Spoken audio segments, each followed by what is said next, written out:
Now to back up a little bit from five. So five, I haven't titled yet, from the telescope to the microscope. In the past lesson, I talked about number five, focusing on, okay, this is my little quiz. Five would be the relationships that Confucius set up. And Confucius said there's five main relationships that you have: parent child, friend friend, spouse spouse, sibling, and then I think we just decided to call this teacher student. It's really supposed to be like the leader of government and the subjects. But since this is iSchool, I get paid by or I used to get paid by taxpayer money as a teacher, and so I'm a government employee. I see myself as essentially an employee of the students. So when I talk about relationships, there are five individual relationships according to Confucius that when those are in balance, you have greater sense of harmony. So those are the five relationships, and then six was in balance. However, I don't see a lot of balance right here. The business management systems, where their money comes from, it would be considered a variable. I haven't found where the funding comes from.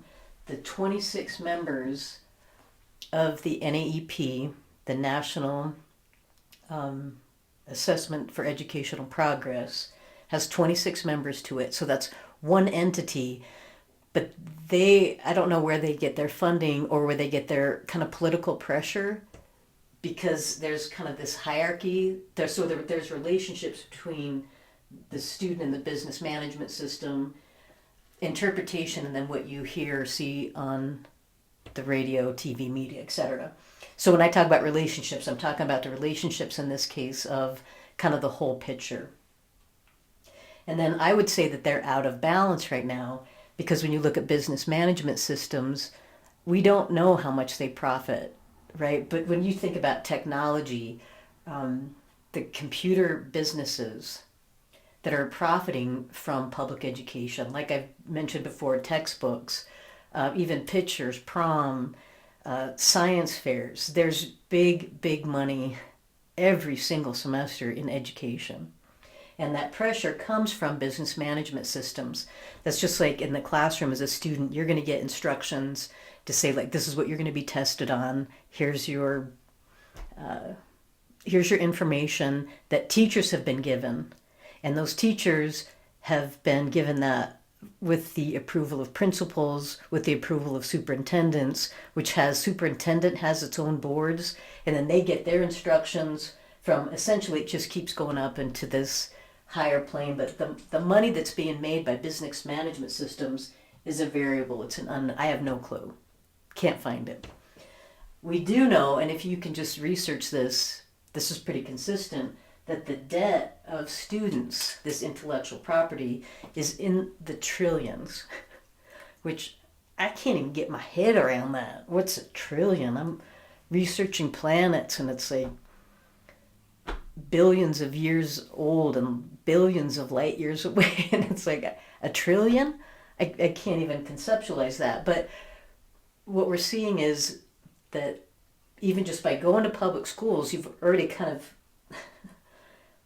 gone into this realm of debt before you even started school. Because if you go to public education, then it just sets you up to a job and then ultimately retirement, which is where I'm at, I think.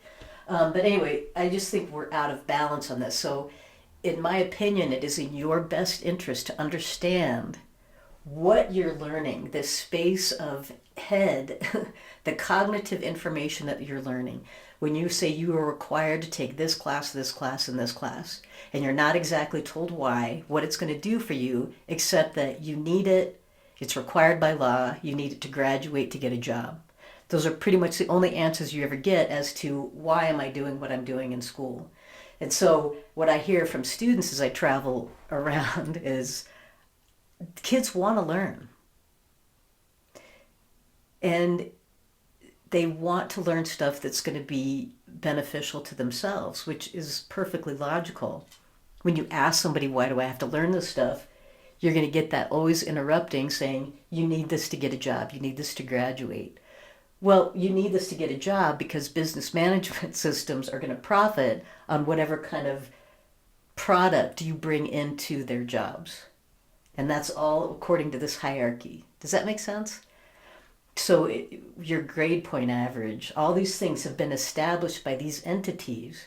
But I feel like students are the ones that are really carrying the heavy burden of taking classes that are not only not beneficial for their time from year to year, from day to day, but I'm seeing that it's actually hurting students mentally, physically, by sitting in a desk all day for significant growth development years. Your mental state, whatever you're being conditioned to do in these grades, will carry on through your job. So as long as you work without question, as long as you work long hours without complaining, that's the ideal for the business world, right?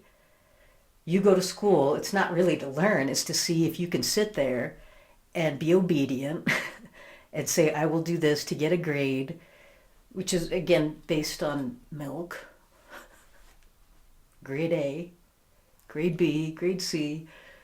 Anyway, so these relationships, I think, get strained because they're out of balance. Let's just call that one 6.